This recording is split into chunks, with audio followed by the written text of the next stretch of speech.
Bonjour à toutes et à tous, c'est avec un immense plaisir aujourd'hui que je vous retrouve sur Stadito dans un format différent d'habitude encore. On a fait quelques petits passages en studio récemment avec les calendriers de Ligue 1, Ligue 2. Je vous remets la vidéo juste ici. Et aujourd'hui, avant ce début de saison 2022-2023, j'avais envie de revenir sur ce qui s'est passé durant la saison 2021-2022 qui a été extrêmement riche en aventures, riche en matchs, riche en voyages. On a vécu des matchs durant cette saison dans 16 pays, je vais vous faire la liste ici. France, Belgique, Pays-Bas, Espagne, Allemagne, Angleterre, Italie, Malte, Grèce, Chypre, Bulgarie, Lituanie, Suède, Pologne, Lettonie et Qatar. Des matchs, beaucoup de stades, 75 stades au total sur ces 102 matchs. Parmi ces différents pays, il y a eu 48 nouveaux stades, donc beaucoup de nouveaux stades. J'en suis à 142 stades, 49 vidéos, plus de 22 heures de vidéos disponibles sur la chaîne pour retracer cette saison.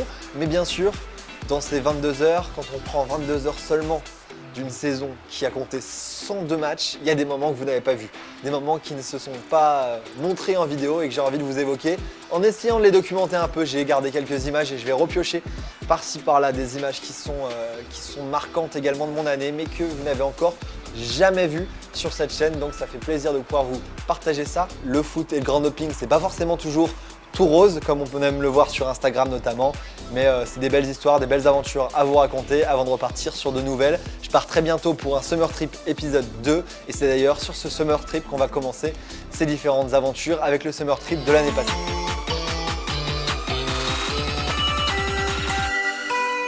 Le Summer Trip, c'est un voyage organisé avec mes potes où on part découvrir le football dans des pays différents. 4 pays en 10 jours, c'était ça l'objectif et il s'est passé des choses que vous avez vues sur la chaîne. Il y a 5 vidéos qui sont à découvrir, j'ai beaucoup bossé pour les faire et elles n'ont pas beaucoup de vues par rapport à certaines, donc allez les découvrir, franchement c'était des grands moments. Et il s'est passé également des choses que vous n'avez pas vues sur la chaîne, dont notamment une vidéo entière que j'ai tournée mais que j'ai jamais montée, donc je vais vous montrer des images insolites. Les 4 pays, c'était la Lituanie, la Lettonie, la Suède et la Pologne. Et c'est en Lettonie, après le passage à Vilnius en Lituanie, qui s'est passé la première grande aventure. C'était la rencontre d'un Français dans un stade où il y a eu à peu près 200 spectateurs maximum. On a rencontré un Français, Lucas. Salut. Qui est pour Saint-Étienne, c'est ça? C'est ça. Quand tu es à Saint-Étienne, tu fais quoi en Lettonie ici? Je suis proviseur adjoint à l'école française. On était à Jurmala, dans une station balnéaire de ce pays qui est recouvert à 52% de forêt, donc c'est quasiment que de la forêt.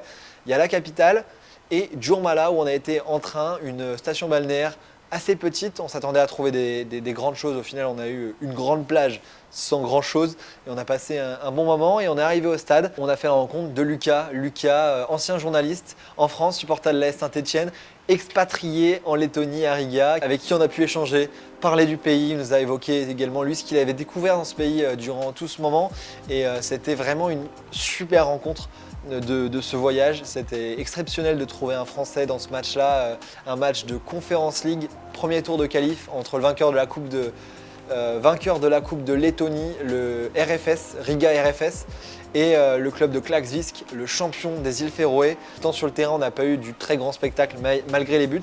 La vidéo est disponible sur la chaîne, vous pouvez retrouver tout ça. Mais on a fait cette belle rencontre. Cette belle rencontre, elle nous a amené à faire quelque chose de super cool avec lui, c'est d'aller en train direction Riga après le premier match qu'on avait vu ensemble pour aller découvrir un nouveau club, le Riga United, un club international, je pense le seul club dans la capitale lettonne à faire ses entraînements en anglais. Donc ça réunit l'ensemble des différents étrangers qui arrivent dans cette ville et qui ont envie de jouer au football. Donc on a découvert ce club qui joue dans la plus basse division lettonne, il me semble que c'était la D4. On a vu un match entre ce club et le SK Babit. Le niveau était pas fou, le synthé était moins bon que celui qui est juste là derrière moi et pourtant on a passé un bon moment, découvert des choses nouvelles, rencontré de nouvelles personnes et vu également que ce football-là, malgré le fait qu'on soit à l'étranger, on pouvait trouver un moyen de s'y raccrocher, d'avoir cette passion et de pouvoir partager. On a vu beaucoup de belles histoires, beaucoup de belles aventures à ce moment-là. Et je remercie d'ailleurs Lucas qui nous a fait vivre ces moments-là. C'était top et c'était absolument insolite de vivre un match en D4 lettonne à ce moment-là de la saison. Je pense que j'aurais pas parié, coché ça dans ma liste de grandes doping. La D4 lettonne, c'est fait. Après la Lettonie, c'était direction la Suède où on a vu des belles choses. On a vu l'AIK Zolna, il y a la vidéo qui est juste ici. On a vu également le club de Broma Pochkarna, un club formateur de notamment Dejan Kulusevski, joueur de Tottenham actuellement. Vous pourrez trouver les vidéos juste ici. Je vous invite à aller les voir. Elles ne sont pas forcément ultra vues sur la chaîne, mais pourtant elles sont super intéressantes et enrichissantes. Et on est parti ensuite en Pologne, Legia Varsovie, plus grosse ambiance je pense que j'ai vu de la saison.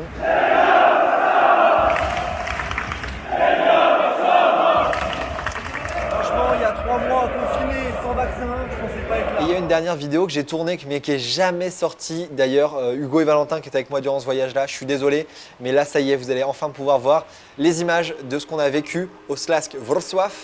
La ville est assez compliquée à dire. Wrocław. C'est au sud de Varsovie, on a fait 4 heures de bus pour pouvoir se rendre dans cette ville. On pensait aller visiter la ville, au final on était crevés après 10 jours de voyage. On est parti directement, on est allé à l'hôtel. Ça y est, on est à l'hôtel. Bon, ça va être un vlog un peu alternatif. Hein. On a dormi. Après, on va pas vous mentir, il n'y aura pas beaucoup de plans par contre, contrairement à d'habitude de la ville de Breslau, puisqu'on a décidé de reprendre encore à nouveau des heures de sommeil et donc de rester dormir à l'hôtel. Comme des vrais pros. Comme des vrais pros, on quitte l'hôtel, on va direct au stade. Voilà, c'est ça, on est en mise au vert en fait. Mise au vert, préparation vlog.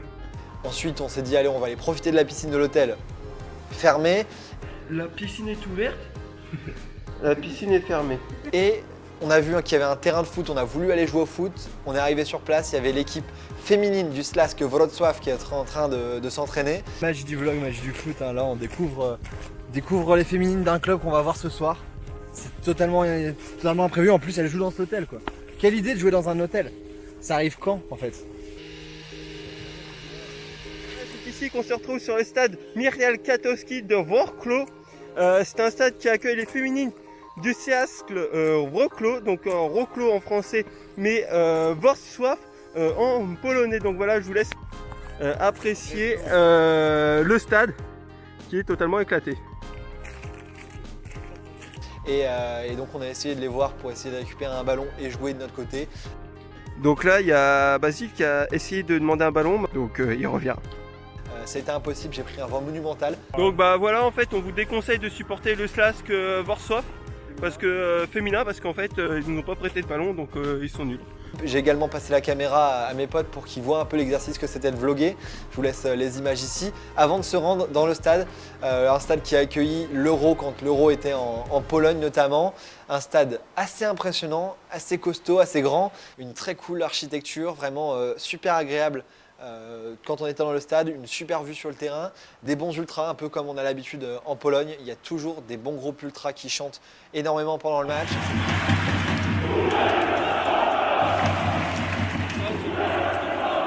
C'était un petit match bien sûr, c'était Wrocław qui jouait contre le Payday, un club estonien. La vidéo n'est jamais sortie et pourtant je vous remets quelques passages sympas de ce moment en Pologne. Hugo, Valentin, ça y est, vous les avez. Bonjour à toutes et à tous et bienvenue dans le 6e et dernier épisode du Summer Trip sur Stadito, dans un stade magnifique qui accueille l'Euro 2012. Il est 6h30, on part de Varsovie direction le sud, on a pour 5 heures de bus.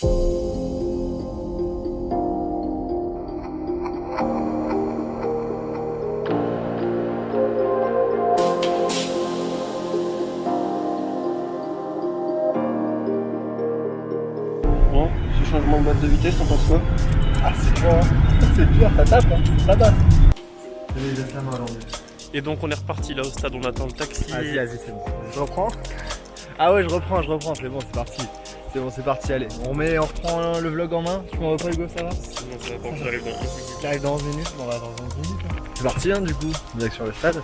Sympa le nom du supermarché. Bon, normalement il y a plus beaucoup d'essence ici dans la voiture. Avec on est, donc je suis pas sûr qu'on arrive directement au stade. Oh, on l'a fait, ça y est, on est arrivé. Taxi depuis le début, comme vous avez pu comprendre aujourd'hui. C'est un peu la galère. On a fait beaucoup de transport pour ce match dans un stade juste devant nous qui a été aussi présent pour l'Euro et on va pouvoir retirer le masque. Ça aussi, ça fait plaisir. On est bien rentré, on nous a demandé notre carte d'identité et ou le passeport. Il faut forcément que chaque personne qui rentre dans ce stade ait un compte sur le site web pour acheter ses places.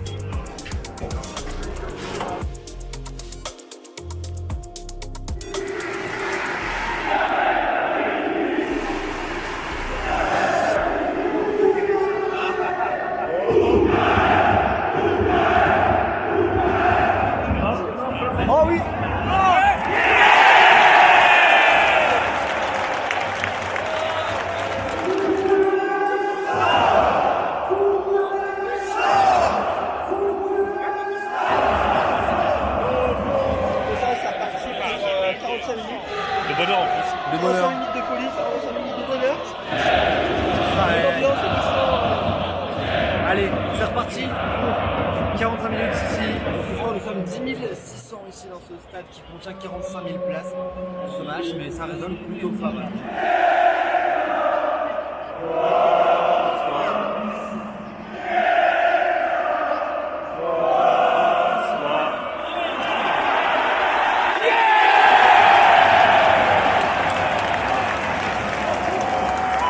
Sur un score de 2-0, on va voir cette petite célébration de fin de match.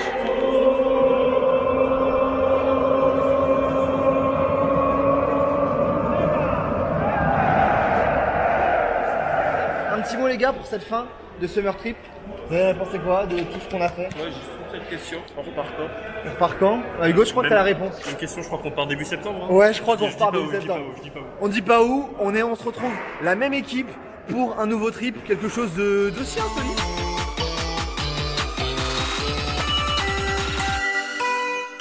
Après ce summer trip et l'été qui a été chargé, il y a eu la reprise des championnats à Bastia, notamment le derby à Lens, le derby à Rennes, beaucoup de belles choses sur la chaîne, parmi les 49 vidéos que vous avez pu voir. Et il y a eu ce voyage qui était le voyage en Bulgarie, à Sofia. Et là, il y a beaucoup de choses à dire. Il y a 3 histoires en une avec ce passage à Sofia. La première, ça a été celui de la découverte du stade national, le stade Vasilevski. On a assisté à 2 matchs. La première rencontre, c'était un derby de Sofia, le derby entre le CSKA Sofia 1948, une scission avec l'autre CSKA qu'on a vu le lendemain, et le club de Tsarko Salo, un match absolument calamiteux, un niveau de jeu qui était très très bas. Mais voilà, on était entre potes, on était 3 ensemble à profiter du moment, on a bien rigolé, on a fait quelques petites photos à ce moment-là, quelques tweets notamment sur ce numéro 10. Un numéro 10 qui avait un niveau de jeu assez terrifiant. On a bien rigolé, on a passé un bon moment même si c'était à 15 € le ticket d'entrée. Plus cher que le match qu'on a vu le lendemain qui était le vrai derby entre le CSKA Sofia et le Levski Sofia dont vous avez la vidéo sur la chaîne. D'ailleurs dans cette vidéo, je visite la ville et dans la visite de la ville, on a croisé un moment quelque chose qui m'a vraiment choqué, qui vous a choqué également sur Twitter, ça a été la rencontre avec ce flocage. J'en dis pas plus. Franchement, ce maillot qui était exposé, porté tranquillement sans aucune pression sur l'équivalent des Champs-Élysées à Sofia, la plus grande artère pour manger, pour faire du shopping. C'était comme ça au resto, la personne était assise sans aucun souci. La photo vous a choqué sur les réseaux et franchement moi aussi ça m'a choqué. Bon, on peut rien faire quand on est sur place. Ça dénote aussi de ce qu'on peut voir dans le pays globalement avec pas mal de racisme en particulier. C'est assez marqué, assez frappant et qui sont difficilement imaginables chez nous en France aujourd'hui. La visite de la ville, on est allé au derby. Le derby, c'est sur la chaîne et d'ailleurs il y a un passage avec un joueur français, Johan Bay, que j'interview à la fin du match. J'avais interpellé pour dire qu'on était là sur place. On gagne. Et franchement tout le monde a été, regarde, tout le monde a été incroyable, c'est un truc de fou. Ouais, c'est la folie, hein. Et à qui c'est que tu vois ça, franchement c'est... Clairement. Et à la fin de cette interview, ce que j'ai coupé au montage du vlog, c'est que je lui lance un appel, je lui dis hey, Johan, si tu veux, on va boire un coup après le match. Et il m'a dit ouais, je te redis ça sur les réseaux. Et quelques minutes après, on a échangé sur Instagram, discuté un peu et on s'est retrouvés le soir même dans un bar pour échanger, juste discuter avec mes potes. Johan qui a brillé avec le Canet en Roussillon en éliminant l'Olympique de Marseille, qui a du coup signé un contrat pro avec le CSKA Sofia, qui a découvert la Ligue Europa Conférence avec son club, qui a joué notamment l'AS Roma. Comment ça s'est fait d'arriver dans ce club-là? Également comment on devient joueur professionnel, comment on arrive dans un pays nouveau qu'on ne connaît pas, tel que la Bulgarie. Discuter de toutes ces choses-là, c'était vraiment top. On a discuté jusqu'à 2 h du mat alors que le lendemain on avait l'avion et qu'il fallait rentrer en France. Mais ça, c'était vraiment un moment génial. Donc Johan, merci à toi, c'était top et c'était vraiment un moment marquant. Bien évidemment, je ne peux pas filmer ces passages-là et ces rencontres avec des joueurs dans des cadres différents, mais c'est vraiment cool et ça restera un moment absolument marquant de cette saison.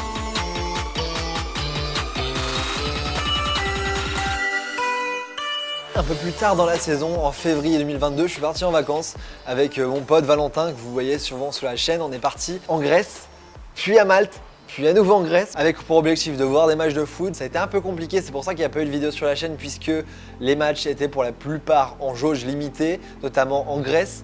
Le premier passage sympa qu'on a fait, c'était à Thessalonique. Thessalonique qui abrite 2 clubs assez importants, l'Aris Salonique et le PAOK. PAOK qui a notamment joué l'Olympique de Marseille cette saison. Et moi, c'est du côté de l'Aris Salonique que je suis allé pour voir un match à jauge réduite, donc 5000 personnes uniquement au stade.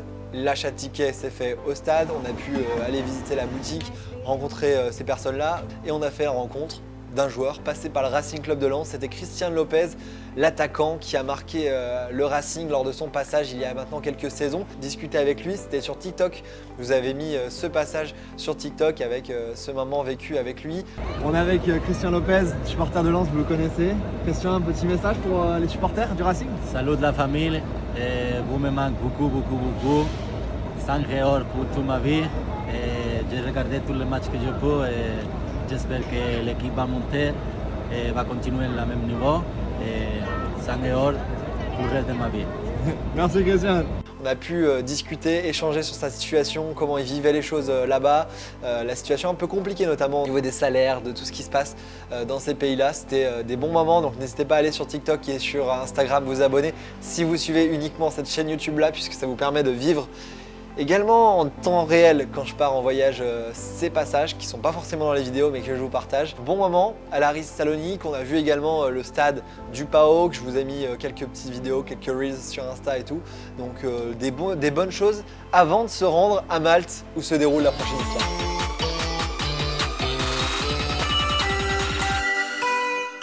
À Malte, on est arrivé, on a été faire des courses et dans la nuit on a aperçu au loin de grands lampadaires, ça veut dire qu'il y a un stade pas loin, donc on a été voir par curiosité, quand il y a un stade pas loin, on va jeter un coup d'œil. On est arrivé, on a vu qu'il y avait le logo d'un club, le Vgoura United. Après quelques recherches, on a vu qu'ils étaient en 2e division maltaise. Et nous, pendant ce voyage-là, on avait prévu d'aller voir la Coupe de Malte qui se déroulait. Oui, on a des idées comme ça. Oui, et alors? Oui, on a ce genre d'idée-là, aller voir la Coupe de Malte. Et ce club de Vgoura qu'on a découvert ce soir-là en allant au détour de quelques courses avec mon paquet de Choc-A-Pic, je me rappelle, sur la table. Je pense que vous trouvez pas plus what the fuck.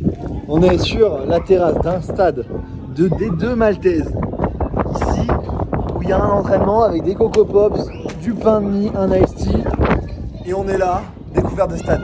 What the fuck? Il fait vraiment froid, hein. Vive le foot, hein, et vive le grand doping.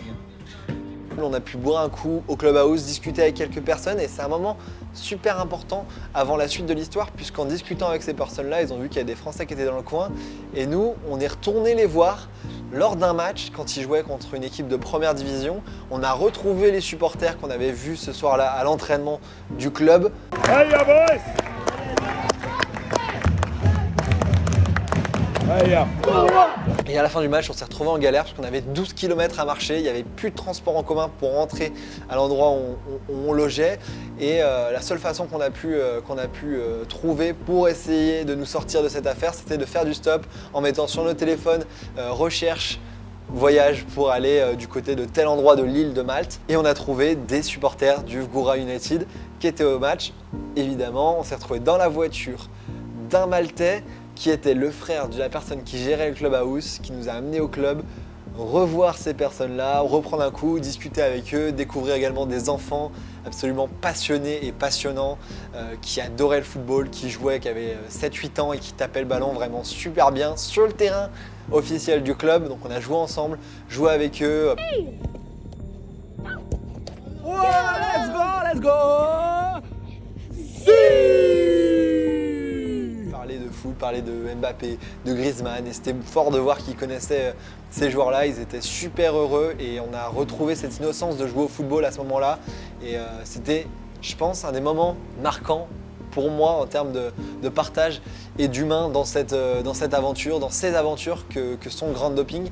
Et franchement, je vous invite, vous aussi, si vous avez des histoires comme ça, à les partager en commentaire. Si vous avez vécu des moments, rencontré des locaux, retrouvé dans des situations un peu comme nous, des moments d'échange, de partage, un peu incertains, mais qui font la beauté de tout ça. N'hésitez pas à le partager en commentaire, à les raconter, et ce sera génial de lire tout ça. Mais en tout cas, cette rencontre avec ces jeunes, avec ces gens de Vgoura United, c'était magnifique et j'espère pouvoir retourner à Malte et pourquoi pas vous faire un sujet sur ce club-là, ces gens-là qui aiment le football, bien qu'ils soient sur une île qui n'a pas un niveau exceptionnel.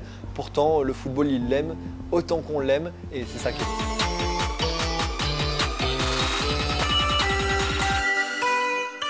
Le dernier moment que j'avais envie de vous raconter dans ces histoires un peu insolites, inédites de cette chaîne, que vous n'avez pas vu d'ailleurs sur cette chaîne, mais que je vais vous partager. J'ai quelques petites images encore sympas pour cette dernière histoire. C'était dans ce même voyage, durant les vacances en février, du côté d'Athènes, sur la dernière étape du voyage, pour un match de D4 grec. Au bout de la fatigue, on a été voir ce match du club de Fostiras FC. Certains connaissent ce club-là.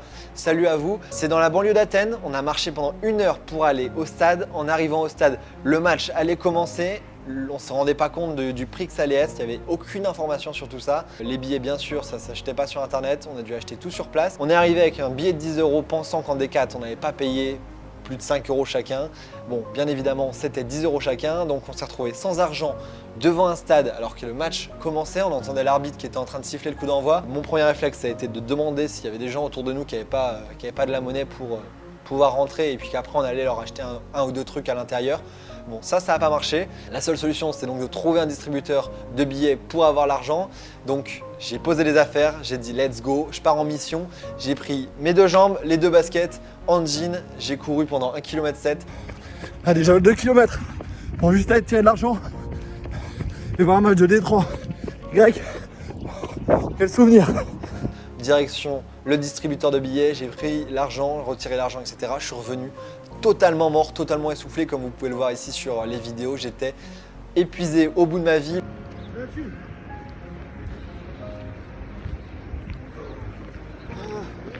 Je suis mort, mais elle est là. Elle est là. L'objectif, c'était de louper un minimum du match. On a loupé 20 minutes, on n'a pas loupé de but. J'ai d'ailleurs réussi à capter des buts pendant le match avec mon iPhone pour pouvoir mettre ça. Il y a eu des TikTok qui ont été mis. Je pense qu'il y aura but dans les 4 secondes qui arrivent.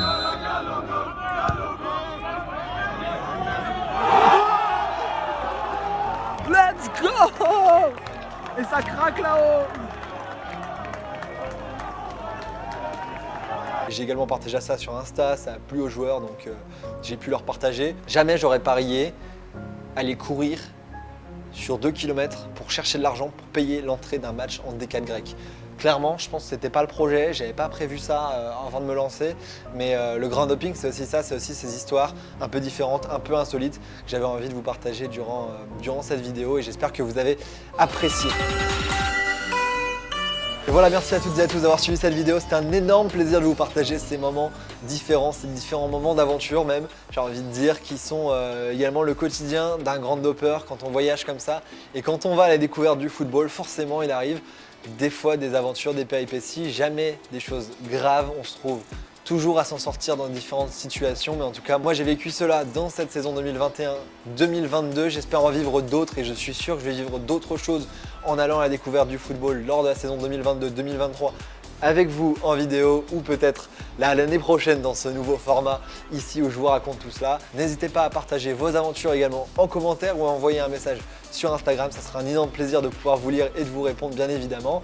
Et puis moi je vous dis à très vite pour de nouvelles vidéos, le Summer Trip saison 2, j'y pars très bientôt, donc suivez ça sur Instagram et TikTok, ça arrive très prochainement.